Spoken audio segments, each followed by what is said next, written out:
Welcome back to Teach English Now. In our last lesson, we talked about writing objectives.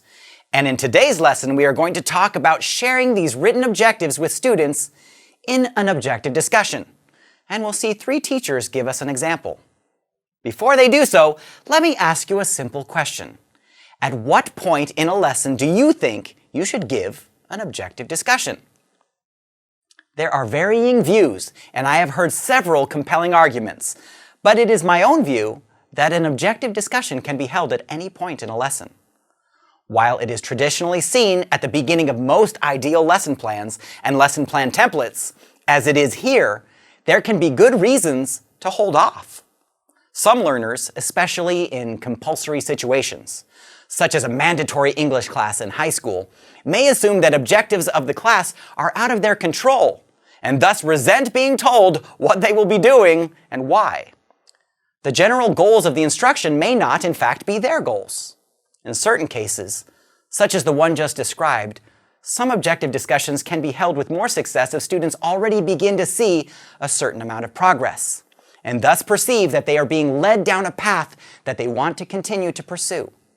In these cases, it is wise to wait until there is initial success before sharing with students the goals you, as an instructor, have for them. Furthermore, some learners simply perceive that you, as the professional, know what you are doing, and thus they don't even care what objectives you may have. Think of it as a pilot telling you on a plane flight how he is going to get you, as the passenger, to the final destination. As Jerry Seinfeld once said, "Fine, do whatever you have to do. Just end up where it says on the ticket." In other words, most learners in an English class simply assume that you know what you are doing and don't mind how you get them there. But for an idealized situation, there is no doubt that sharing objectives before instruction is sound advice. Most learners in most situations want to know where they are being led, and learners tend to do better when they are given a target to aim at. Learners also, with a good objective discussion, can set their minds and hearts to have your goals become their own. Thus, an objective discussion can elicit a certain amount of motivation in learners, especially if an instructor knows how to sell the skills that the learners may acquire. So, what is a good objective discussion? In general, you may achieve better results in an objective discussion by doing the following in any order. Clearly state the instructional objectives. Check for understanding. Establish specifics. Discuss the importance of the objective. Now, let's see our 3 brave teachers as they each attempt to give us an objective discussion. Let's watch and please pay attention to this small list of ideas and see if our teachers follow through with each one. Remember, clearly state the instructional objectives, check for understanding, establish specifics, and discuss the importance of the objective. Okay, today, class, we're going to learn about answering the phone, and there are a lot of common phrases when it comes to answering the phone. Today, we're going to learn some of those common phrases to help you be a better speaker on the phone. Today, we're going to learn about greetings, requests, sharing information, and closing statements. So by the end of the day, having learned these 4 tasks will make you a better speaker on the phone. Clearly introduces the objective. Check. Establishes specifics. Check. Discusses the importance. Yep, check. Oh, well then, I think it's a pretty good objective discussion. True, but I don't think he tied some of it to the specific task, something observable, something measurable that will be required at the end of the class. Oh, yeah. And I really feel like he spent too little time explaining the importance of the objective. Let's see if our second teacher can improve on this. So, would anyone like to learn how to talk on the phone in English? Why or why not?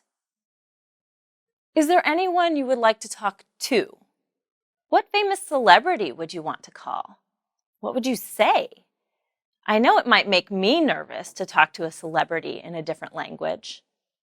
Well, don't worry. We're going to practice very hard so you can all answer a phone in English. And you will be learning about 4 specific things: a greeting, a request for help, a display of information, and a closing statement. I will teach you some new phrases, which will be on the test tomorrow. Yes, I said it, a test. There will be a speaking test, and I will be calling you on this phone right here. And you will answer on that phone right there. I will record each call, and I will be looking for at least one phrase for each of the 4 categories. What are the categories again? Greetings, requests for, yes, help, display of information, and finally, a closing statement. Let's talk about each one by looking at page 140. Out of the gate, I have to say, this is much improved. I agree, Jack. I like how she immediately started asking questions to see if the students could see the value in learning how to speak on the phone. I love it when a teacher elicits a response rather than just telling students how to feel. No doubt. I also enjoyed how specific she was by discussing exactly what would be expected on the test. That was a great detail. Yes. Do you have any other insights that you'd like to share? I'll try not to interrupt you. Okay, thanks, Jack. So, clearly state objectives. That's true. Check for understanding. Absolutely. Establish specifics. And state the importance of the objectives. That's exactly right. I'd say we have a perfect objective discussion. We totally do. Let's see our third teacher. All right. Okay, everyone. Today we are going to talk about how to answer the phone and the 4 different parts of a phone call. In our book, we will learn about a greeting. Can anyone give me an example of a greeting? And we'll learn about a request for help. Can anyone give me an example of that? And yes, they usually request help and explain what kind of help they need. Then usually the person answering the phone gives an answer. We will call this answer a display of information. Here you are helping and giving an answer. Finally, we will close the conversation. Did you know that most phone calls actually have more than one close? In fact, the average number of closes is 3.5. So I will be teaching you different closes as well. So, let's go down our checklist. Did the teacher clearly state the objectives? Not really. She doesn't mention a test or how the students will be assessed at the end of the lesson. Did she check for understanding? Yes, I think so. She asked questions about each one to see if students could already guess at the meaning of each phrase. I imagine she'll do more later on in the instruction, though. Did she give specific details? She sure did. She shared 4 different parts to a phone call. That's a good job. Yes. Did she discuss the importance of the objectives? No. So I guess the total score for teacher number 3 is 2 out of 4. She is batting a healthy 500. Not good, not bad. Well, there you have it. Our 3 teachers all demonstrated at least a basic understanding of what an objective discussion is.